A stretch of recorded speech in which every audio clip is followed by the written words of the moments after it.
쾅! 거실 안에 날카로운 소리가 울려 퍼졌습니다. 사위의 손이 장모님의 뺨에 닿는 순간 모두의 시간이 멈췄습니다. 눈가에 눈물이 맺힌 장모님은 뺨을 감싸준 채 주저앉으셨고 따님은 절규했습니다.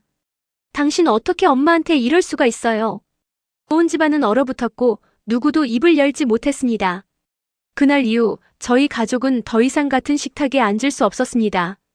시청자 여러분, 이 이야기는 단순한 가족 다툼이 아닙니다. 돈과 욕심이 어떻게 한 집안을 무너뜨렸는지 끝까지 들어봐 주시기 바랍니다. 공감되신다면 구독과 댓글로 여러분의 생각을 남겨주시면 감사하겠습니다. 여러분의 한마디가 다음 이야기를 이어가는 큰 힘이 됩니다. 그렇다면 도대체 왜 사위는 장모님의 뺨을 때릴 수밖에 없었을까요? 시간을 거슬러 모든 일이 시작되던 순간으로 돌아가 보겠습니다. 처음에는 아주 사소한 일에서 비롯되었습니다. 장모님은 퇴직 후 노후를 어떻게 보내실지 늘 불안해하셨습니다. 그럴 때마다 작은 한숨을 내쉬며 식탁머리에서 중얼거리셨습니다. 내가 이렇게 늙어가는데 노후가 너무 막막하구나. 사위와 따님은 그저 걱정 마세요. 저희가 있잖아요. 라며 웃어넘겼지만 장모님의 불안은 쉽게 사라지지 않았습니다. 그리고 어느 날 장모님은 오래 알고 지내던 친구를 따라 낯선 모임에 나가시게 되었습니다. 화려한 호텔 연회장, 반짝이는 조명 아래에서 사람들은 마치 축제처럼 모여 있었습니다. 강사는 큰 목소리로 외쳤습니다. 이건 단순한 투자가 아닙니다. 곧 몇 배가 되어 돌아올 수익, 여러분의 노후를 완전히 바꿀 기회입니다. 순간 장모님의 눈빛이 흔들렸습니다. 노후가 불안한 마음, 가족에게 짐이 되고 싶지 않은 마음, 그리고 이번만 잘 되면 하는 기대가 장모님의 가슴을 파고들었습니다. 그날 이후 장모님은 그 모임에 자주 참석하셨고 점점 더 깊이 빠져들고 말았습니다. 장모님은 그날 모임 이후 매주 같은 장소를 찾으셨습니다. 호텔 연회장, 조명이 반짝이는 공간, 그리고 한껏 힘이 들어간 강사의 목소리. 그곳에서는 모두가 부자가 될 것처럼 웃고 있었습니다. 여러분, 이제 곧 인생이 달라집니다. 지금만 투자하시면 3개월 안에 최소 5배 수익을 보장합니다. 이런 말에 장모님의 마음은 흔들릴 수밖에 없었습니다. 노후를 위해, 손주들을 위해, 그리고 따님의 미래를 위해. 지금이 마지막 기회라고 믿고 싶으셨던 겁니다. 처음에는 그저 소액을 넣으셨습니다. 하지만 주변 사람들이 점점 더 많은 돈을 맡기고 나 이번 달에 1,000만 원 벌었어라며 자랑하는 모습을 보고는 장모님은 마음이 급해지셨습니다. 나도 더 넣어야겠다. 이번 기회를 놓치면 평생 후회할 거야. 그날 이후 장모님은 집안에 있는 금반지며 통장에 남아있는 잔고까지 모으셨습니다. 하지만 그것으로는 턱없이 부족했습니다.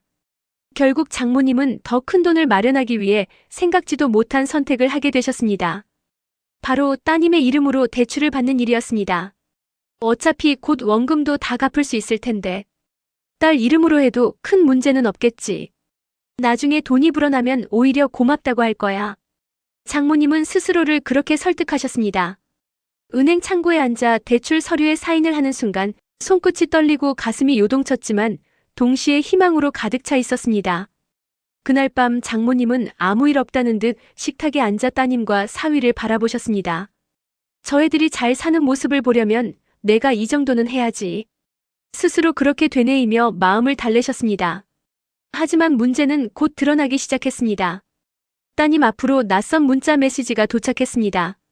대출 상환일이 도래했습니다. 이자가 곧 연체됩니다. 따님은 처음에 그 문자를 대수롭지 않게 넘겼습니다. 이게 뭐지? 잘못 온 문자겠지. 하지만 며칠 뒤 같은 문자가 반복적으로 도착하자 이상한 기운을 감지했습니다. 사위 역시 우연히 아내의 휴대폰을 보다 그 메시지를 확인했습니다. 여보, 이게 뭐야? 대출이라니 당신 이름으로 돈을 빌린 적 있어? 아내는 당황하며 고개를 저었습니다. 아니야, 나 그런 적 없어. 나도 방금 알았어. 순간 두 사람의 눈빛이 장모님을 향했습니다. 장모님은 한동안 아무 말도 못하셨습니다. 마치 들킨 아이처럼 어색하게 웃으셨지만 얼굴은 점점 굳어져 갔습니다. 엄마, 이게 다 뭐예요? 왜 제 이름으로 대출이 잡히는 거예요? 딸의 목소리는 떨렸고 사위의 눈빛은 점점 날카로워졌습니다.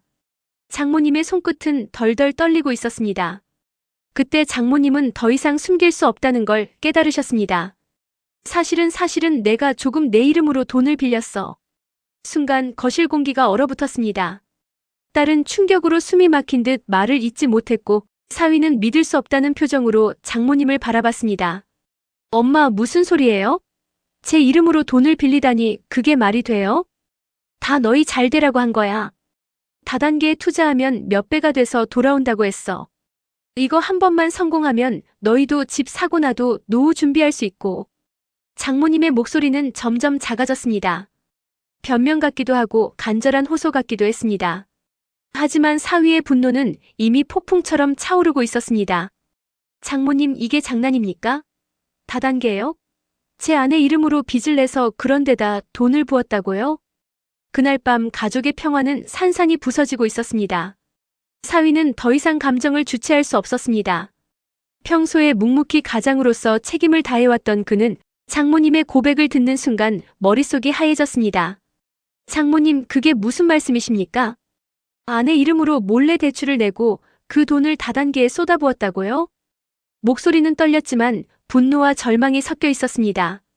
따님은 두 손으로 얼굴을 감싸쥐며 울음을 터뜨렸습니다. 엄마, 왜 그러셨어요? 제 이름으로 왜? 장모님은 두 사람 앞에서 고개를 떨구셨습니다. 떨리는 목소리로 겨우 말을 이으셨습니다. 나도 어쩔 수 없었어. 너희 노후 준비도 걱정이고 내 생활도 막막하고. 그 사람들이 분명히 큰 수익이 돌아온다고 했단다. 잠깐만 기다리면 다 갚고도 남을 거라고 했어. 사위는 참을 수 없다는 듯 책상을 주먹으로 내려쳤습니다. 쾅 소리에 컵이 바닥에 떨어지며 산산조각이 났습니다. 장모님, 세상에 공짜가 어디 있습니까? 다단계라니요. 그게 사기꾼들의 수법인 걸 모르셨단 말입니까? 사위의 눈은 충혈되어 있었고 말끝마다 분노가 터져나왔습니다. 딸은 흐느끼며 울기만 했습니다.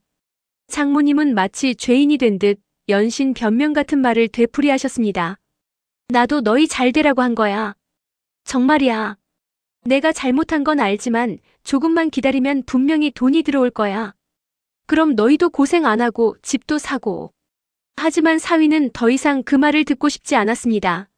숨이 막히고 가슴속에 쌓였던 불만이 한꺼번에 터져나왔습니다. 저희는 힘들어도 천천히 살면 됩니다. 땀 흘려서 모은 돈으로 조금씩 삶을 꾸려가는 게 당연한 겁니다. 그런데 어떻게 제 아내 이름을 도용해서 대출을 내실 수가 있습니까?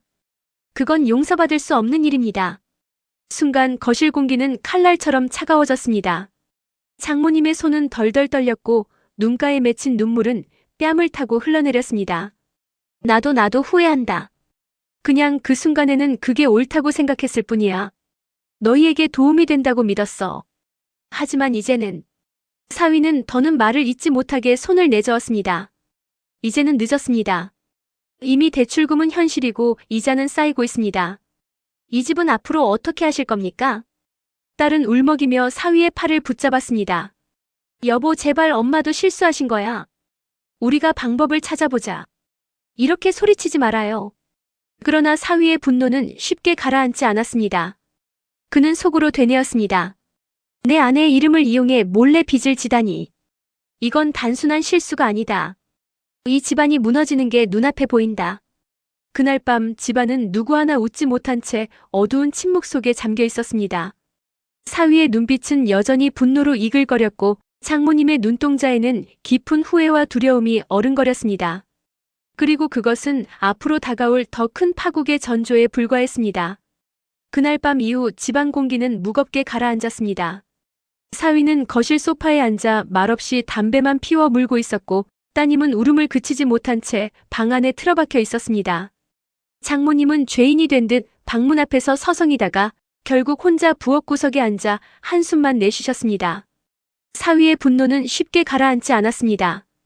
그러나 그는 차마 더 큰 소리를 내거나 손을 쓰지는 않았습니다. 아내가 울부짖으며 붙잡았던 그 순간이 아직도 귓가에 생생했기 때문입니다. 여보, 제발 그만해요. 엄마도 잘못하셨지만 이제 어쩔 수 없잖아요. 그 말이 머릿속을 맴돌며 사위는 이를 악물었습니다. 어쩔 수 없다니 빚이 현실인데 어떻게 어쩔 수 없다는 거야? 며칠 후 현실은 더 냉정하게 다가왔습니다. 따님의 휴대폰으로 또다시 대출 독촉 문자가 날아왔습니다. 고객님, 대출 이자가 연체될 예정입니다. 빠른 상환 부탁드립니다. 문자에서 끝나지 않았습니다. 이번에는 직접 전화가 걸려왔습니다. 낯선 번호, 그리고 냉정한 남자의 목소리. 채무자 본인 맞습니까? 현재 연체가 발생했으니 즉시 상환하시지 않으면 신용불량으로 처리됩니다. 따님은 놀란 목소리로 대답했습니다. 저 그런 대출한 적 없는데요. 뭔가 잘못된 것 같아요. 하지만 상대방은 단호했습니다. 본인 명의로 서류가 작성돼 있습니다. 확인해 보시고 어쨌든 상환 책임은 본인에게 있습니다. 그 순간 따님의 얼굴은 창백해졌습니다. 사위는 옆에서 그 전화를 듣고 분노가 다시 치밀어 올랐습니다. 장모님, 이게 지금 장난입니까? 이건 그냥 실수가 아니라 우리 인생을 송두리째 망치는 일입니다. 장모님은 손사래를 치며 울먹이셨습니다. 나도 몰랐어. 이렇게까지 될 줄 몰랐단다. 분명히 금방 돈이 들어온다고 했어. 다단계 회사에서 약속했단 말이다. 사위는 고개를 저으며 씁쓸하게 웃었습니다. 약속? 세상에 그런 약속이 어디 있습니까? 돈을 빌려서 쉽게 불린다는 말은 전부 거짓말입니다. 장모님은 사기꾼들 말에 속으신 겁니다. 하지만 장모님은 여전히 믿고 계셨습니다. 아니야, 다음 달이면 분명히 수익이 들어와. 조금만 기다리면 다 해결돼. 나도 너희한테 빚 안 지고 싶었어. 사위는 분노와 답답함에 벽을 주먹으로 치며 소리쳤습니다. 쾅! 벽지가 찢어지고 손마디가 붉게 물들었습니다. 장모님, 언제까지 환상만 쫓으실 겁니까? 이건 이미 현실이고 우리 집은 무너지고 있습니다. 딸은 울먹이며 두 사람 사이에 끼어들었습니다. 그만 좀 하세요. 제발 그만 싸우세요. 이미 벌어진 일인데 우리가 방법을 찾아야지. 이러다 다 망가져요. 순간 집안에 깊은 침묵이 흘렀습니다. 사위의 가슴은 분노로 들끓었지만 동시에 막막한 현실 앞에서 무너져 내렸습니다. 장모님은 눈물에 젖은 얼굴로 고개를 떨구셨습니다. 따님은 두 손으로 얼굴을 감싼 채 흐느끼고 있었습니다.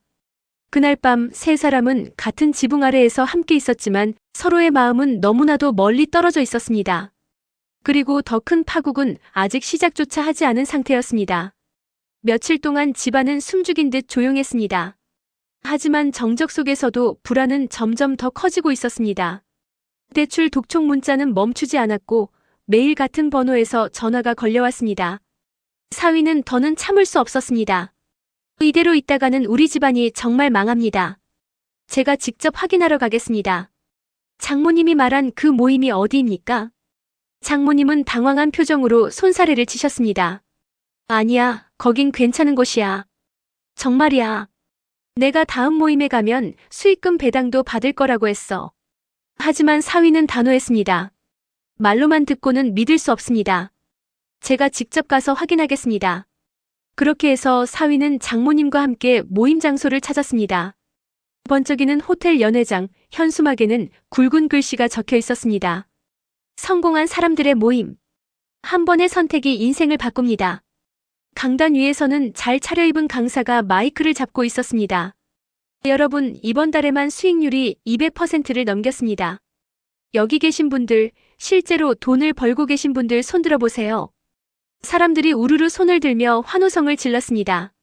사위는 그 모습을 보며 어이가 없었습니다. 분명히 짜고 치는 고스톱 같은 분위기, 어디선가 돈을 받은 척하는 사람들의 연극이 분명했습니다. 장모님 보이십니까? 저 사람들은 모두 연극을 하고 있는 겁니다. 누군가에게 돈을 받아내기 위해 벌이는 쇼입니다. 그러나 장모님은 여전히 흔들리고 있었습니다.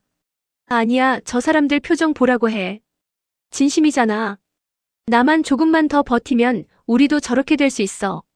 사위는 분노를 참지 못하고 강사에게 다가갔습니다. 여기 대체 무슨 장사입니까?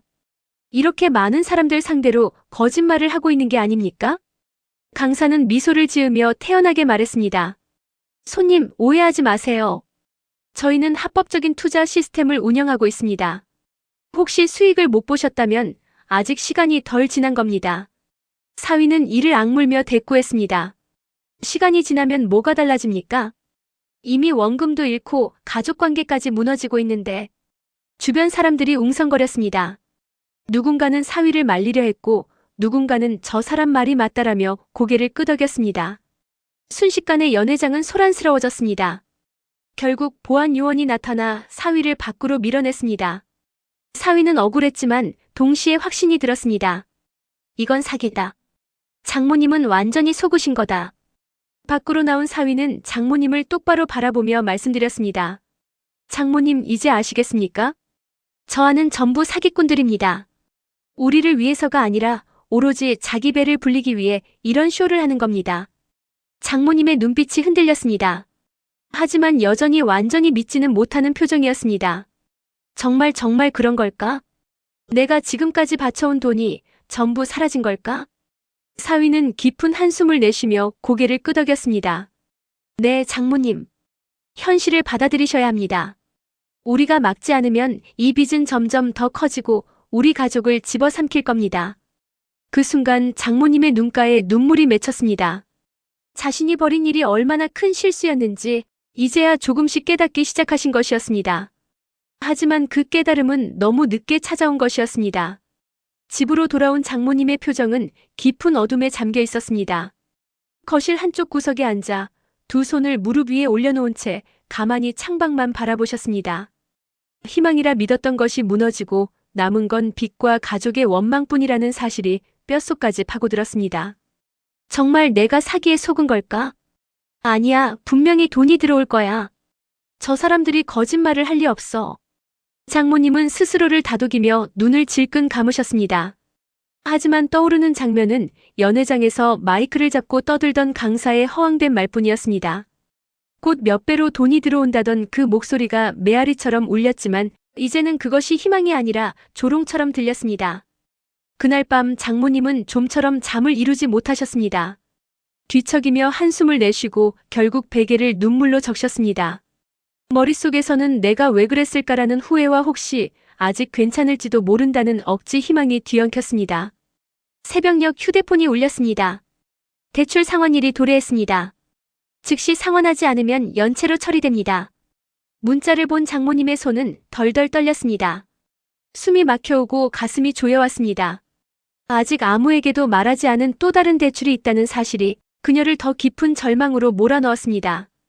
다음 날 아침 사위는 굳은 얼굴로 말했습니다. 장모님, 이제는 분명해졌습니다. 다단계는 사기였고 빚은 현실로 남았습니다. 우리는 당장 방법을 찾아야 합니다. 딸은 눈물에 젖은 얼굴로 호소했습니다. 여보, 이대로 가면 저는 신용불량자가 된대요. 직장도 잃고 앞으로 아무것도 할 수 없게 된다면 우리 인생은 끝이에요. 사위는 이를 악물며 고개를 끄덕였습니다.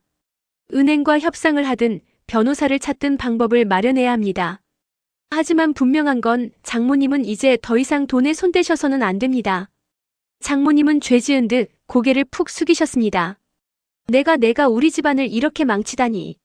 정말 미안하다, 내가 바보였다. 그러나 죄책감만으로는 아무것도 바뀌지 않았습니다. 오히려 독촉은 점점 더 거칠어졌습니다. 휴대폰에는 하루에도 몇 차례 문자가 쏟아졌고 즉시 상환하지 않으면 법적 조치에 들어갑니다. 라는 협박성 메시지가 이어졌습니다. 전화벨은 밤낮을 가리지 않았습니다. 어느 날은 집으로까지 낯선 이들이 찾아왔습니다. 문을 두드리며 거칠게 소리쳤습니다. 빚을 갚으십시오. 언제까지 피하실 겁니까? 딸은 공포에 질려 어머니의 손을 꼭 잡았습니다. 사위는 분노로 주먹을 움켜쥐었지만 당장 해줄 수 있는 게 없다는 무력감에 몸이 떨렸습니다. 그날 밤 세 사람은 같은 집에 있었지만 마치 서로 다른 세상에 갇힌 사람들처럼 침묵 속에 갇혀 있었습니다. 며칠 뒤 사위는 은행과 상담을 마치고 집으로 돌아왔습니다. 손에는 두꺼운 서류철이 들려 있었고 얼굴은 지친 기색이 역력했습니다. 갚을 길은 하나뿐입니다. 분할 상환을 신청하고 매달 이자를 꼬박꼬박 내는 겁니다. 대출 명의가 아내 앞으로 되어 있으니 결국 우리 몫입니다. 딸은 숨이 막힌 듯 의자에 주저앉았습니다. 여보, 그럼 앞으로 몇 년이나 갚아야 해요? 우린 아직 집도 못 샀는데 아이도 낳아야 하는데. 사위는 고개를 떨구며 한숨을 내쉬었습니다. 적어도 10년은 허리띠를 졸라매야 합니다. 그게 아니면 신용불량자로 낙인 찍히는 길뿐입니다. 그 순간 장모님이 무릎을 꿇으며 울부짖으셨습니다. 내가 갚겠다. 내가 벌어서 갚을 테니 너희 인생을 망치게 두지 않겠다. 하지만 사위는 차갑게 고개를 저었습니다. 장모님 지금 연세에 무슨 일을 하신다고 이 빚을 갚으시겠습니까? 그건 불가능합니다. 이건 우리 문제이기도 하지만 동시에 장모님의 책임입니다. 장모님의 어깨가 덜덜 떨렸습니다. 차라리 내가 없어지는 게 낫겠다. 내가 발만 들이지 않았다면 너희 인생을 이렇게 망치진 않았을 텐데. 딸은 그 말을 듣고 놀라 달려와 장모님의 어깨를 붙잡았습니다. 엄마, 그런 말씀 하지 마세요. 잘못하신 건 맞지만 그래도 제 엄마잖아요. 우리가 같이 이겨내야 해요. 사위는 두 사람을 바라보며 눈을 감았습니다. 분노와 연민이 교차하며 가슴이 찢어질 듯 했습니다. 잠시 후 그는 천천히 입을 열었습니다. 좋습니다. 하지만 앞으로는 분명히 하겠습니다. 장모님은 다시는 어떤 투자도, 어떤 대출도, 어떤 돈 문제에도 손대시면 안 됩니다. 한 번 더 이런 일이 생긴다면 저는 이 가정을 지킬 수 없습니다. 그 말은 선언이자 경고였습니다. 거실 공기는 무겁게 내려앉았고 누구도 쉽게 대꾸하지 못했습니다. 그날 저녁 세 사람은 같은 식탁에 앉아 있었지만 서로의 눈을 마주치지 못한 채 밥을 삼켰습니다. 반찬은 그대로 식어갔고 국은 김이 다 빠져 차가워졌습니다. 딸은 젓가락을 들고도 손이 떨려 제대로 음식을 집지 못했습니다. 사위는 밥 한 숟가락을 삼키며 속으로 다짐했습니다. 내가 반드시 이 빚을 갚아내고 다시는 이런 일이 없게 하겠다. 하지만 그 과정에서 가족이 무너진다면 나는 어떻게 해야 할까? 장모님은 고개를 숙인 채 숟가락조차 들지 못하셨습니다. 눈물이 뚝뚝 떨어져 밥그릇 위에 고였습니다. 세 사람은 그렇게 침묵 속에서 한 끼를 마쳤습니다. 식탁 위에는 음식만이 아니라 무거운 절망과 죄책감이 함께 놓여 있었습니다. 며칠이 지나자 집안의 공기는 점점 더 무겁게 가라앉았습니다. 전화벨은 아침부터 저녁까지 쉴 새 없이 울려댔고 휴대폰에는 하루에도 수십 통씩 독촉 문자가 쏟아졌습니다. 상환을 지체하면 법적 조치가 진행됩니다. 즉시 연락 주시지 않으면 신용불량자로 등록됩니다. 차갑고 기계적인 문장은 가족 모두의 마음을 짓누르고 있었습니다. 문제는 그것으로 끝나지 않았습니다. 은행에서 보낸 독촉장이 우편함에 그대로 꽂혀 있었고 그것을 우연히 본 옆집 아주머니가 고개를 갸웃거리며 수군거렸습니다. 저 집이 무슨 빚을 그렇게 많이 졌대? 사위가 번듯한 회사 다닌다더니. 이 한마디는 마치 불씨처럼 퍼져나가 이웃들의 입에 오르내리기 시작했습니다. 장모님은 그날 장을 보러 나갔다가 시장 골목에서 들리는 수군거림에 발걸음을 멈추셨습니다. 저 집 장모가 다단계에 손 뗐다더라. 딸 이름으로 대출까지 받았다잖아. 아이고, 체면 다 구겼지 뭐. 말소리는 낮았지만 칼날처럼 장모님의 귓가를 베어냈습니다. 장모님의 얼굴은 순식간에 붉게 달아올랐고 심장은 쿵쾅거리며 뛰기 시작했습니다. 손에 들린 장바구니는 점점 무거워졌고 다리가 후들거려 그대로 주저앉고 싶었습니다. 하지만 애써 아무렇지 않은 듯 고개를 숙이고 발걸음을 재촉했습니다. 듣지 못했다, 못 들었다 스스로를 달래며 집으로 돌아왔지만 마음은 이미 만신창이가 되어 있었습니다. 그날 저녁 따님은 눈물을 글썽이며 사위에게 말했습니다. 여보, 이제 밖에 나가기가 무서워요. 시장에만 가도 사람들이 다 우리 얘기를 하는 것 같아요. 마치 우리가 집안 망한 사람들처럼 손가락질하는 것 같다고요. 사위는 이를 악물며 고개를 끄덕였습니다. 장모님 보셨습니까? 이제는 이웃들까지 알게 됐습니다. 이건 더 이상 우리 셋만의 문제가 아닙니다. 우리 삶 전체가 흔들리고 있습니다. 장모님은 아무 말도 하지 못한 채 눈을 감았습니다. 손끝이 떨리고 숨이 가빠졌습니다. 다 내 잘못이다. 내가 욕심만 부리지 않았더라면, 내가 어리석지 않았더라면 이렇게 수치당하게 만들지 않았을 텐데. 며칠 뒤에는 친척들에게까지 소식이 전해졌습니다. 큰댁에서 전화가 걸려왔습니다. 이게 무슨 소리냐? 내 어머니가 다단계에 빠져서 내 이름으로 대출까지 냈다더구나. 사람들 입에 오르내리는 게 수치스럽지 않니? 따님은 아무 대답도 하지 못했습니다. 눈물이 터져나오려는 것을 꾹 참으며 겨우 곧 정리할 거예요 라고 말하고 전화를 끊었습니다. 하지만 그 한마디조차 허공에 흩어지는 메아리 같았습니다. 전화를 끊고 난 뒤 딸은 소파에 털썩 주저앉아 어깨를 들썩이며 울음을 터뜨렸습니다. 사위는 옆에서 주먹을 불끈 쥔 채 이를 악물었습니다. 이번 주말에 친척 모임이 있습니다. 그 자리에서 제가 모든 걸 분명히 밝히겠습니다. 더 이상 우리 가족이 뒷말거리가 되지 않도록 하겠습니다. 장모님의 얼굴은 순식간에 창백해졌습니다. 그 자리가 어떤 곳인지, 어떤 말이 오갈지 뻔히 알았기 때문입니다. 거기서 내가 무슨 낯으로 앉아있겠니? 내가 다 망쳐놓았는데. 그러나 현실은 피할 수 없었습니다. 파국은 이미 시작되었고 이제는 가족 모두가 감당해야 할 차례였습니다. 주말 친척 모임이 열렸습니다. 한 달에 한 번 모이는 자리였지만 이번 모임의 공기는 예전과 달랐습니다. 식탁 위에는 음식이 풍성하게 차려져 있었지만 누구도 젓가락을 들지 않았습니다. 모두의 시선이 장모님과 따님 그리고 사위를 향하고 있었습니다. 큰아주머니가 먼저 입을 열었습니다. 정말 그렇게까지 해서 빚을 내셨다면서요? 딸 이름을 도용해 다단계의 돈을 쏟아붓다니 도대체 무슨 생각이셨던 겁니까? 장모님은 고개를 푹 숙인 채 아무 대답도 하지 못했습니다. 손끝은 떨렸고 눈가에는 금세 눈물이 맺혔습니다. 이 나이에 체면이 있지 않습니까? 사위 체면은 또 뭐가 됩니까?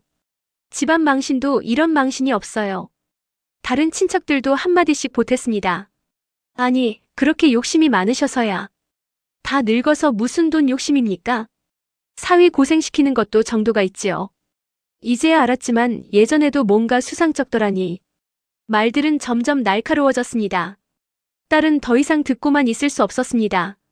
제발 그만 말씀하세요. 엄마도 이미 후회하고 계세요. 저희가 지금 어떻게든 갚으려고 노력 중이에요. 그러나 친척들의 눈빛은 싸늘했습니다. 노력으로 해결될 일이었으면 처음부터 이런 일도 없었을 겁니다. 내가 엄마를 제대로 붙잡지 못한 탓 아니냐? 사위 혼자 고생시키는구나. 사위는 결국 참지 못하고 자리에서 일어나 단호하게 말했습니다. 저희가 잘못했습니다. 하지만 이제 저희가 책임지고 이 빚을 갚겠습니다. 그러니 제발 이 자리에서 더 이상 말씀하지 말아주십시오. 그의 목소리에는 절망과 결의가 뒤섞여 있었습니다. 순간 방 안은 고요해졌지만 공기는 여전히 차갑게 얼어붙어 있었습니다. 장모님은 결국 무릎을 꿇으며 흐느꼈습니다. 다 내 잘못이다. 내가 눈이 멀어서, 내가 욕심을 부려서. 너희 모두에게 고개를 들 수 없구나. 차라리 내가 이 세상에서 사라지는 게 낫겠다. 그 말에 딸은 놀라 달려와 장모님의 어깨를 붙잡았습니다. 엄마, 제발 그런 말씀 하지 마세요. 엄마가 잘못하신 건 맞지만 그래도 저희 엄마잖아요. 우리가 같이 이겨내야 해요. 그러나 친척들의 시선은 여전히 냉랭했습니다. 누구도 손을 잡아주지 않았고 누구도 위로의 말을 건네지 않았습니다.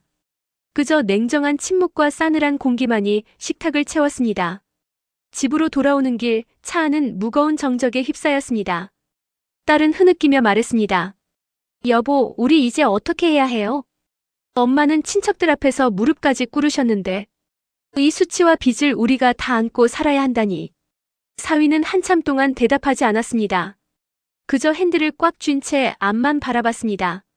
눈앞의 도로는 끝없이 이어지고 있었지만 그 길 끝에 무엇이 기다리고 있을지 누구도 알 수 없었습니다. 사위는 속으로 다짐했습니다. 이제는 단순히 빚의 문제가 아니다. 가족의 존엄과 삶 전체의 문제다. 내가 끝까지 버티고 싸워야 한다. 그 결심은 굳어졌지만 앞으로의 길이 얼마나 험난할지는 아무도 알 수 없었습니다. 친척 모임 이후 사위는 더는 지체할 수 없다고 느꼈습니다. 월요일 아침 그는 출근 대신 은행으로 발걸음을 옮겼습니다. 서류철을 들고 지점 창구에 앉아 상담 직원을 마주했습니다. 현재 연체 이자가 쌓이고 있어서 정상적인 상환 계획을 세우셔야 합니다. 직원의 말은 차갑고 건조했습니다. 사위는 억울함과 분노로 손을 움켜쥐었지만 꾹 참고 물었습니다. 분할 상환은 가능한가요? 당장 목돈을 마련할 길이 없습니다. 직원은 계산기를 두드리며 서류를 넘겼습니다.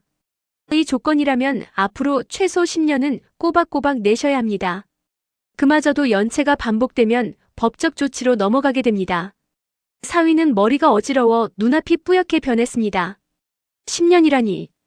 그는 결혼 후 열심히 모아 집을 장만하고 아이를 키울 계획을 세우고 있었습니다.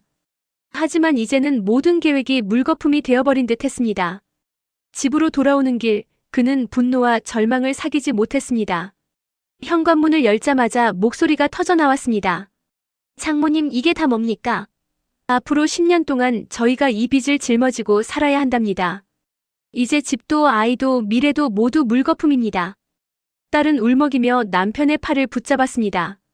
여보, 제발 그만해요. 이미 벌어진 일인데 엄마도 괴로워하시잖아요. 하지만 사위는 멈추지 않았습니다. 괴로워한다고 해서 빚이 사라집니까? 저는 매달 은행에 돈을 갖다 바치며 살게 됐습니다. 그게 괴로움으로 해결됩니까? 장모님은 고개를 떨군 채 흐느끼셨습니다. 내가 갚을 방법을 찾아볼게. 내가 손이라도 놀려서 돈을 벌면 조금이라도 도움이 되겠지. 사위는 차갑게 쏘아붙였습니다. 지금 연세에 무슨 일을 하셔서 이 돈을 갚으시겠습니까? 일용직을 하신다고 해도 이 빚을 감당하기엔 턱도 없습니다. 딸은 눈물을 훔치며 애원했습니다. 우리 그냥 조금씩이라도 갚아나가면 돼요. 당장은 힘들겠지만 우리가 버티면 언젠가는 끝이 있겠죠. 사위는 두 손으로 얼굴을 감싸 쥐었습니다. 끝이 보이지 않는 터널 속에 갇힌 듯 했습니다. 그는 속으로 다짐했습니다. 무슨 일이 있어도 버티겠다. 하지만 이렇게는 안 된다. 가족 모두가 달라져야 한다. 그날 밤 세 사람은 각자의 방에서 깊은 한숨만 내쉬며 잠을 이루지 못했습니다. 그리고 새로운 결심이 각자의 가슴 속에서 조금씩 자라나고 있었습니다. 다음 날 아침 장모님은 이른 새벽부터 집을 나섰습니다. 딸과 사위가 눈치채지 못하게 하려 했지만 부엌 의자에 놓인 외투가 사라진 것을 본 딸이 놀라며 뒤쫓았습니다. 엄마, 어디 가세요? 왜 이렇게 일찍 나가세요? 장모님은 당황한 표정으로 손사래를 치며 대답했습니다. 그냥 집에만 있으면 미칠 것 같아서 일자리라도 알아보려 한다. 딸은 눈이 휘둥그레졌습니다. 엄마, 무슨 일을 하시려고요? 몸도 성치 않으신데 이 빚을 혼자 갚으시겠다고요? 그때 마침 집으로 돌아온 사위가 대화를 들었습니다. 장모님, 이게 무슨 짓입니까?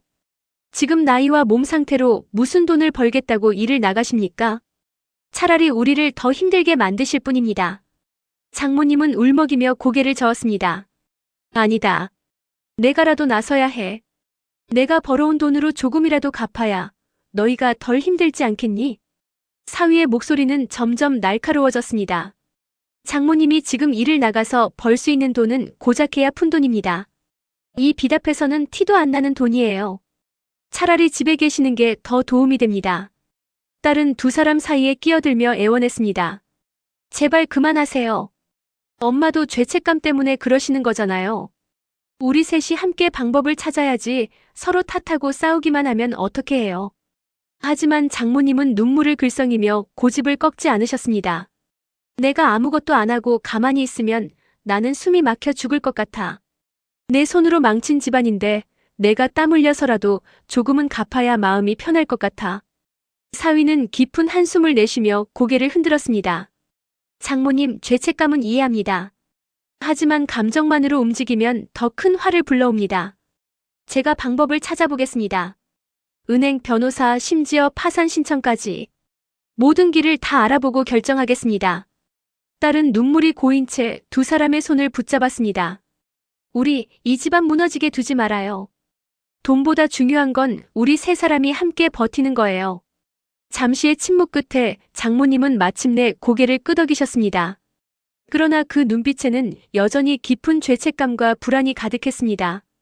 그리고 사위의 얼굴에도 결심과 동시에 짙은 피로가 드리워져 있었습니다. 세 사람은 그렇게 서로의 손을 잡았지만 앞으로 다가올 시련이 얼마나 클지는 누구도 알 수 없었습니다. 며칠 동안 고민 끝에 사위님은 결국 법률 상담을 받기로 결심하셨습니다. 아침 일찍 지하철을 타고 도심의 작은 로펌을 찾으셨지요. 대기실 의자에 앉아 서류철을 무릎 위에 올려놓고 손가락으로 모서리를 만지작거리셨습니다. 손끝이 뻣뻣하고 어깨는 돌덩이처럼 무거웠습니다. 이름이 불리고 상담실 문을 열자 벽면의 달력과 책꽂이에 꽂힌 법전들이 한꺼번에 눈에 들어왔습니다. 변호사는 차분한 목소리로 말씀하셨습니다. 핵심은 세 가지입니다. 첫째, 대출의 법적 책임 귀속. 둘째, 연체의 진행 상황과 이자 구조. 셋째, 상환 혹은 채무 조정의 경로입니다. 사위님은 고개를 끄덕이며 지금까지 있었던 일들을 빠짐없이 설명하셨습니다. 장모님이 다단계에 빠진 경위, 따님 명의로 진행된 대출, 다단계 측의 회유와 허위 약정, 그리고 지금 집으로 쏟아지는 독촉과 소문까지. 변호사는 서류를 넘기며 몇 가지를 확인하셨습니다. 명의자는 따님이시니 채권자와의 법적 관계는 따님이 직접 맺고 있는 상태입니다. 다만 대출 과정에서 위임장 위조나 서명 위변조가 있었다면 다른 국면이 될 수 있습니다. 실제로 본인이 서명하지 않았다면 형사 이슈로 전환할 여지도 있지만 대개는 가족 내부의 동의나 암묵적 위임을 주장해 분쟁이 길어집니다. 사위님은 한숨을 길게 뱉으셨습니다. 결국 갚아야 한다는 말씀이지요. 변호사는 고개를 끄덕였습니다. 현실적으로는 그렇습니다. 다만 채무조정 제도, 이자 감면 협상, 상환 유예 같은 장치를 최대한 활용해야 합니다. 파산이나 개인 회생은 최후의 수단입니다. 삶 전체가 바뀌거든요. 사무실을 나와 햇빛을 마주하는 순간 사위님의 눈이 시큰거렸습니다. 흔들리는 신호등, 건널목을 서둘러 건너는 사람들, 출근길의 분주함이 자신과는 다른 세계처럼 느껴졌습니다. 가슴 한복판에서 묵직한 쇳덩이가 굴러다니는 듯 답답했습니다. 문득 휴대폰이 울렸습니다. 따님에게서 온 메시지였습니다. 여보, 오늘 상담 잘 끝났어? 엄마가 아침부터 멍하니 창밖만 보고 계셔. 아무 말도 안 하셔. 사위님은 짧게 대답을 보냈습니다. 곧 들어가요. 오늘 저녁에 세 사람 같이 얘기해요. 집에 돌아와 세 사람은 식탁에 앉았습니다. 그릇에 담긴 미역국이 김을 올리다 금세 식어갔습니다. 사위님은 조심스레 변호사 상담 내용을 풀어놓으셨습니다. 장모님은 말씀 내내 고개를 떨군 채 손마디만 비벼대셨습니다. 그러니까 결국 내가 벌려놓은 일을 너희가 갚아야 한다는 거구나. 따님이 눈을 붉히며 고개를 흔드셨습니다. 엄마 탓만 하려는 게 아니에요. 우리 같이 버틸 거예요. 다만 현실적으로 최선의 길을 고르자는 거예요. 사위님은 계산해온 가계 지출표를 꺼내 한 줄 한 줄 짚어가셨습니다. 통신비, 공과금, 식비, 교통비, 보험료, 그리고 소액 자동이체들. 어느 것 하나 허투루 쓴 것이 없는데도 합계는 거칠게 튀어나와 가슴을 후벼 팠습니다. 그날 밤 세 사람은 각자의 방에서 아주 오래 불을 끄지 못했습니다. 장모님은 천장을 보며 지난 세월을 떠올리셨습니다.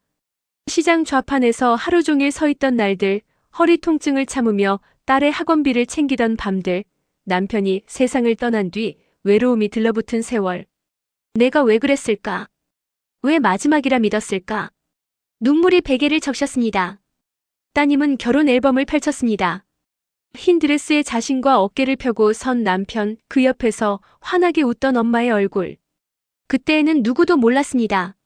몇 년 뒤 이 식탁 위로 독촉장과 죄책감이 함께 놓일 줄을. 따님은 사진을 닫으며 속삭였습니다. 우리 다시 웃을 수 있을까? 새벽녘 집 전화벨이 울렸습니다.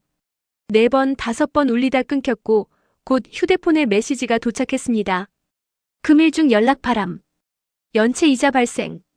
따님은 몸을 웅크린 채 스크린을 오래 바라보다 조용히 거실로 나와 컵에 물을 따라 마셨습니다. 그때 장모님이 불을 켜지 않고 부엌 문가에 서 계셨습니다. 잠이 안 오니? 따님은 놀라 컵을 내려놓고 다가가 어머니의 손을 잡았습니다. 엄마, 우리 꼭 해낼 거예요. 오래 걸려도 하나씩요. 장모님은 고개를 끄덕이셨습니다. 그래, 오래 걸리더라도 우리가 사람으로 남았구나. 말끝이 떨렸지만 그 목소리에는 아주 작은 단단함이 깃들어 있었습니다. 다음 날 사위님은 회사에 정식으로 양해를 구하고 근무 시간을 조정하겠다고 상사에게 말씀드렸습니다. 상사는 잠시 침묵하다가 힘든 일 겪는다는 얘기 들었네. 급여는 줄 수밖에 없지만 당분간 재택과 시차 출근을 허용하겠네. 자네 무너지지 않게 조심하게.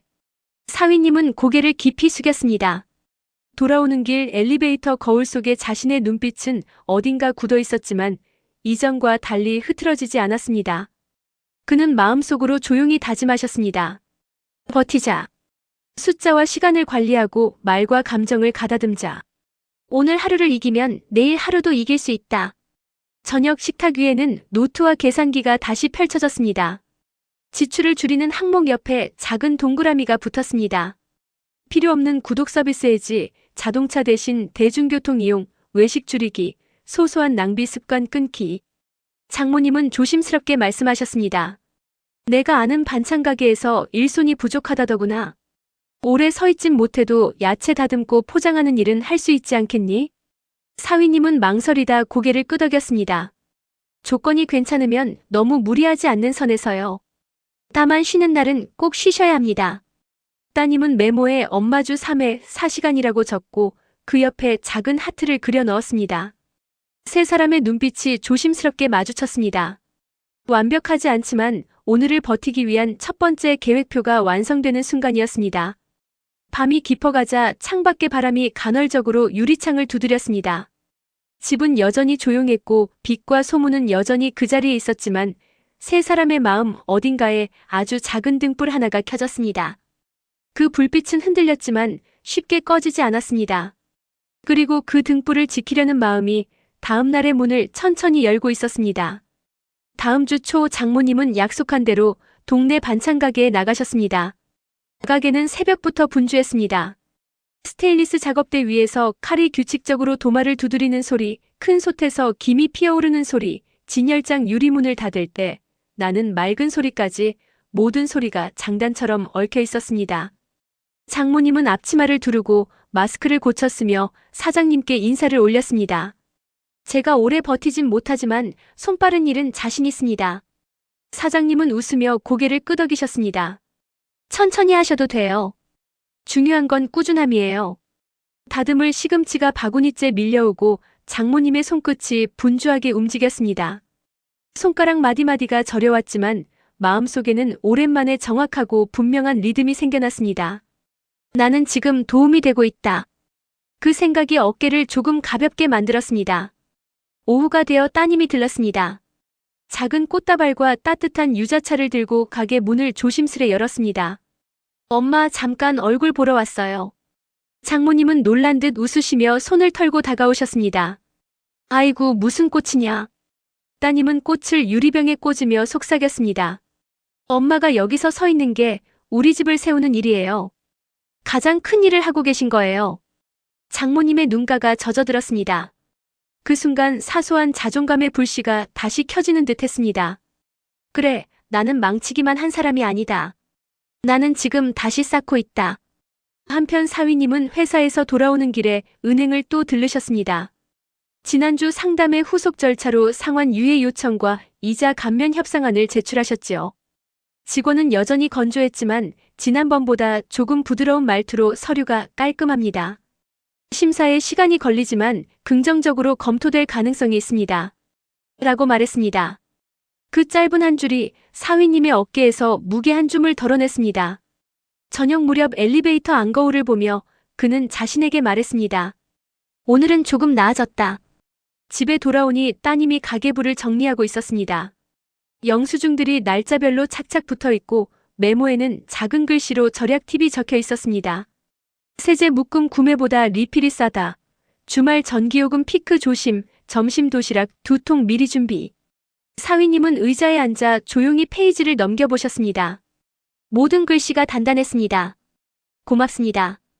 그 말이 입에서 나올 때 그는 자신의 목소리가 조금 낮고 부드럽게 깔려있다는 걸 느꼈습니다. 따님은 미소를 지으셨습니다. 우리 오늘 하루 잘 살았어요. 그때 초인종이 울렸습니다. 모르는 번호로 온 택배 알림을 확인하고 문을 열자 등기 우편이 도착했습니다. 회색 봉투 속에는 법원 조정 안내장이 들어있었습니다. 채권자 측과의 조정기일 안내. 갈비뼈 아래쪽이 순간적으로 움츠러들었습니다. 따님은 잠시 숨을 고르고 서류를 읽었습니다. 기일 지정 출석 요구 사유서 제출. 사위님은 봉투를 접어 테이블 위에 올리고 조용히 말했습니다. 가야 합니다. 피해갈 수 없어요. 정면으로 봐야 끝이 납니다. 장모님은 소파 끝에 앉아 손을 모으셨습니다. 내가 같이 가겠다. 내가 잘못한 일인데 어떻게 너희만 보내겠니? 따님은 고개를 저었습니다. 엄마는 건강 챙기셔야 해요. 대신 결과를 가장 먼저 알려드릴게요. 며칠 뒤 조정기일 회의실에는 서로의 시선이 교차했습니다. 채권자 측 대리인은 건조한 어조로 원칙을 강조했습니다. 원금과 이자 전액 변제, 일정 지연 시 즉시 강제 절차. 사위님은 준비해간 자료를 펼치며 차분히 설명하셨습니다. 가계 소득, 필수 지출, 건강 사유, 그리고 상환 의지. 전액은 어렵지만 합리적인 선에서 최장기간 상환 계획을 제출합니다. 대리인은 한동안 말이 없었습니다. 그 정적 사이로 에어컨 바람이 회의실의 종이 모서리를 가볍게 흔들었습니다. 중재인은 양쪽을 번갈아 보며 단어를 골랐습니다. 현실적 타협이 필요해 보입니다. 당사자 모두 소모가 큽니다. 결국 추가 검토와 서류 보완을 조건으로 1차 조정은 보류되었습니다. 완전한 승리도 패배도 아닌, 그러나 분명히 앞으로 나아가는 방걸음. 회의실을 나서며 사위님은 따님에게 미소를 지으려 했습니다. 입꼬리가 조금 떨렸지만 그 떨림 속에도 단단함이 있었습니다. 그날 저녁 장모님은 반찬 가게에서 받아온 작은 봉투를 식탁에 올려놓으셨습니다. 오늘 번 돈이다. 많지는 않지만 우리 집 등불값은 되지 않겠니? 따님은 봉투를 열지 않고 장모님의 손을 덮었습니다. 엄마, 액수가 중요한 게 아니에요. 엄마가 하루를 버틴 게 값이에요. 사위님은 전기요금 고지서를 펼쳐보며 말했습니다. 이번 달부터 밤 10시 이후 세탁기 돌립시다. 작은 습관들이 모이면 숫자가 바뀝니다. 세 사람은 고개를 끄덕였습니다. 대화의 온도는 낮았지만 방향은 같았습니다. 같은 곳을 바라보는 사람들의 목소리는 묘하게 편안했습니다. 밤 거실 불을 끄자 창밖 도시 불빛이 얇은 막처럼 스며들었습니다. 장모님은 소파에 앉아 조용히 눈을 감았습니다. 손등에 굳은 살이 하루의 수고를 증언했습니다. 따님은 식탁 위 가계부 마지막 장을 덮으며 속삭였습니다. 우리는 오늘도 살았고 내일도 살 거예요. 사위님은 베란다 문을 반쯤 열어 바람을 들였습니다. 한동안 아무 말도 없었습니다. 그러다 낮게, 그러나 또렷하게 말했습니다. 우리는 빚진 사람들이 아니라 버티는 사람들입니다. 이름을 그렇게 바꿉시다. 그 말이 공기 속에 오래 떠 있었습니다. 어느 누구도 쉽게 잠들지 못했지만 누구도 울지 않았습니다. 마음 어디선가 미세한 파장이 일어나 서로에게 닿았습니다. 그것은 용서의 시작 같기도 다짐의 다른 이름 같기도 했습니다. 창밖에서 늦은 버스가 지나가며 불빛이 벽을 천천히 훑고 지나갔습니다. 세 사람은 각자의 자리에서 숨을 고르며 그 빛을 한 번씩 바라보았습니다. 그리고 아주 천천히 눈을 감았습니다.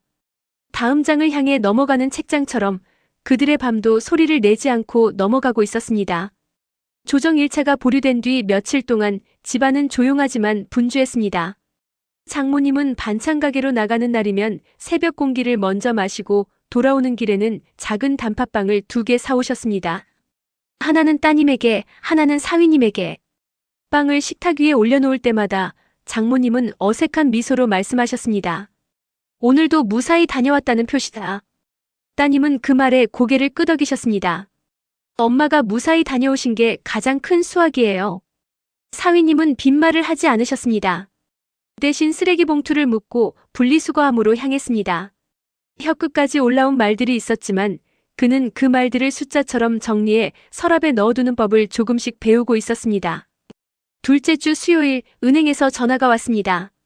상환 유예 요청이 1차 심사를 통과했고 이자 감면에 대해 추가 자료를 제출하면 2차 심사에 올릴 수 있다는 답이었습니다.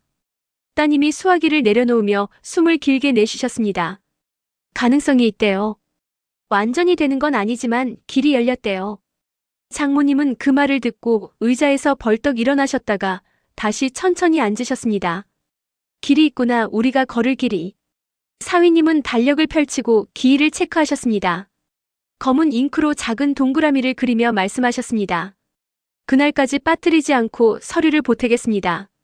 하루라도 놓치면 안 됩니다. 밤마다 세 사람은 식탁을 회의실처럼 사용했습니다. 휴대전화 요금제 변경, 보험 특약 정리, 오래 사용하지 않은 구독 서비스 해지 목록. 장모님은 서랍 속 깊이 들어있던 낡은 상자에서 오래된 금속 숟가락 세트를 꺼내셨습니다. 이건 내 아버지가 생전에 아끼던 거다.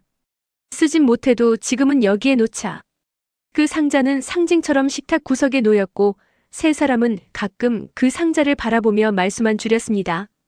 없어도 살 수 있는 것과 없어지면 무너지는 것을 구분하는 법을 그들은 서서히 배워가고 있었습니다. 조정 2차 기일 전날 동네 놀이터를 지나는데 가을빛이 벤치에 길게 드리워져 있었습니다. 따님은 잠시 걸음을 멈추고 그늘의 경계를 밟았다가 물러섰습니다. 장모님이 옆에서 낮게 물으셨습니다.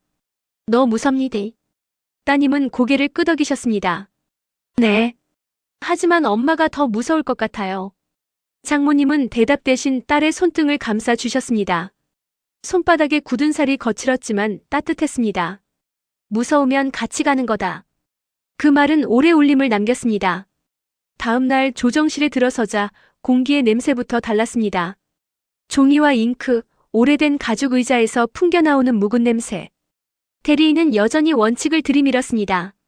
원금 전액과 지연이자, 기한 엄수, 지체시 강제 절차. 사위님은 준비한 표를 펼쳤습니다. 월 소득, 필수 지출, 치료비, 그리고 장모님의 파트타임 수입. 저희는 도망치지 않습니다. 다만 숨 쉴 틈이 필요합니다. 36개월 동안 이자, 일부 감면과 상환 유예 6개월, 이후 84개월 분할 상환을 제안드립니다. 중재인은 안경을 고쳤으며 표를 오랫동안 들여다보았습니다. 이 가구의 특성과 위험도를 감안하면 양측 모두의 양보가 필요합니다. 대리인은 단호했습니다. 원칙에서 크게 벗어날 수 없습니다. 그러나 그의 목소리는 지난번보다 반톤 낮아져 있었습니다. 오후로 넘어가며 공기가 무거워졌을 때 장모님이 조심스레 입을 여셨습니다. 제가 잘못했습니다. 제 어리석음이 이 자리를 만들었습니다. 하지만 이 아이들은 살아야 합니다. 저는 매일 손을 움직여 벌겠습니다. 그리고 약속을 어기지 않겠습니다. 장모님의 말은 화려하지 않았으나 힘이 있었습니다. 중재인은 그 말을 받아 적었습니다.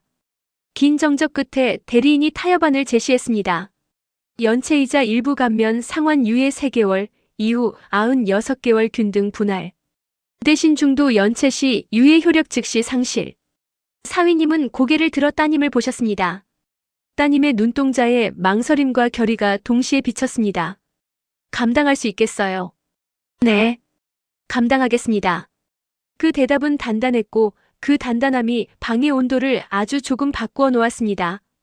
조정 결과 문서에 도장이 찍히는 소리가 작게 울렸습니다. 탁! 그 소리 하나로 세 사람의 어깨가 동시에 내려앉았습니다. 완전한 구원이 아니고 달콤한 반전도 아니었지만 분명히 앞으로 나아갈 다리가 생긴 순간이었습니다. 조정실을 나와 건물 밖 계단에 앉자 가을바람이 재킷 사이로 스며들었습니다. 장모님은 주머니에서 꼬깃한 손수건을 꺼내 이마를 닦으셨습니다. 살 수 있겠구나. 따님이 웃으셨습니다. 네, 숨 쉴 작은 틈이 생겼어요. 사위님은 계단 아래 인도에 떨어진 은행잎을 내려다보셨습니다. 이제부터가 시작입니다. 약속을 지키는 연습, 하루도 빼먹지 않는 연습. 집으로 돌아오는 버스 안에서 세 사람은 창밖을 오래 바라보았습니다. 정류장이 하나씩 지나갈 때마다 마음속에서도 무언가 하나씩 내려놓는 기분이었습니다. 집 앞에 내렸을 때 장모님이 조용히 말씀하셨습니다. 오늘 저녁은 내가 국수를 삶겠다. 오래 끓이지 않고도 퍼지지 않게 삶는 법은 내가 제일 잘 알지. 그 말에 따님이 웃음을 터뜨리셨고 사위님도 따라 웃으셨습니다. 웃음이 집 앞 골목에 짧게 머물다 흩어졌습니다. 짧았지만 분명한 웃음이었습니다. 그날 밤 식탁에 앉자 삶은 국수에서 김이 올라왔습니다. 간장과 참기름, 잘게 썬 김가루, 깨소금이 소박하게 얹혔습니다. 세 사람은 젓가락을 들고 동시에 한 가닥을 집어 올리셨습니다. 장모님이 먼저 삼키고 말씀하셨습니다. 국수는 오래 씹을수록 단맛이 난다. 삶도 그럴 거다. 따님이 조용히 대답하셨습니다. 네, 오래 씹겠습니다. 사위님이 덧붙이셨습니다. 그리고 꼭 삼키겠습니다. 그 짧은 대화가 이 집의 새 약속처럼 식탁 위에 놓였습니다. 밤이 깊어갈수록 집안의 공기는 차분해졌습니다. 휴대전화는 여전히 책상 모서리에 놓여 있었고 독촉 메시지는 오지 않았습니다. 내일이면 또 올지 몰랐지만 오늘 밤만큼은 오지 않았습니다. 장모님은 방으로 들어가며 불을 끄기 전 거울 속 자신의 얼굴을 잠시 바라보았습니다. 여전히 주름이 많고 여전히 눈가가 젖어 있었지만 어제와 다른 점이 하나 있었습니다. 나는 오늘 약속을 지켰다. 스스로에게 그렇게 말하자 심장이 아주 조용히 그러나 또렷하게 뛰었습니다. 따님은 가계부 마지막 장에 작은 글씨로 적으셨습니다. 조정합의. 유예 3개월. 우리는 계속 간다. 사위님은 베란다에 서서 도시의 불빛을 바라보셨습니다. 멀리서 열차가 지나가는 소리가 낮게 울렸습니다. 그 소리가 이 집까지 닿아 세 사람의 꿈을 뒤흔들지 않기를 바라며 그는 아주 조용히 눈을 감았습니다. 유의 첫 달은 생각보다 빨리 지나갔습니다. 날짜를 지워가는 달력의 사각거림이 집안의 리듬이 되었고 자동이체의 알림음은 하루의 구두점처럼 찍혔습니다. 장모님은 반찬 가게에서의 일을 꾸준히 이어가셨습니다. 날이 추워지자 손이 자주 저려서 허리받침을 하나 더 묶고 일하셨습니다. 사장님은 오늘은 여기까지 하시죠라고 말했지만 장모님은 보자기에 호박전을 하나 더 올리며 웃으셨습니다. 집에 가져가 아이들과 나눠 먹겠습니다. 그 아이들이라는 말에 사장님이 빙긋 웃으셨습니다. 나이가 들어도 아이는 집 안어른을 부르는 다른 이름이었습니다. 따님은 회사에서 업무를 끝내고 돌아오는 길에 장을 보셨습니다. 카트에는 꼭 필요한 것들만 담겼습니다. 우유 2팩, 달걀 1판, 신선한 부추 1단, 그리고 세 사람의 작은 간식. 계산대 앞에서 따님은 긴 호흡을 하셨습니다. 예전보다 숫자가 조금 줄어든 영수증이 나왔을 때 마음속 작은 종이 한번 울렸습니다. 절약이 단지 줄이는 기술이 아니라 지키고 싶은 것을 위해 선택하는 의지라는 사실을 따님은 매일 새로 배웠습니다. 사위님은 추가 근무를 자청했습니다. 프로젝트의 골든타임에 들어가며 집과 회사의 시간을 오가는 일이 쉽지는 않았지만 그는 작업 일지를 꼼꼼히 남기고 동료들에게 투명하게 공유했습니다.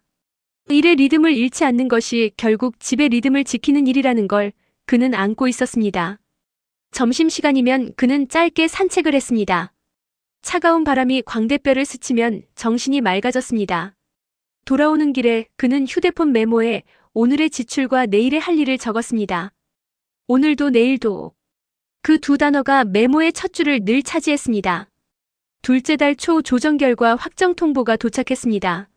우편 봉투를 뜯는 순간 장모님의 손이 약간 떨렸습니다. 따님이 문서를 소리내어 읽으셨습니다. 연체이자 일부 감면 확정, 상환 유예 3개월 유지, 이후 96개월 분할.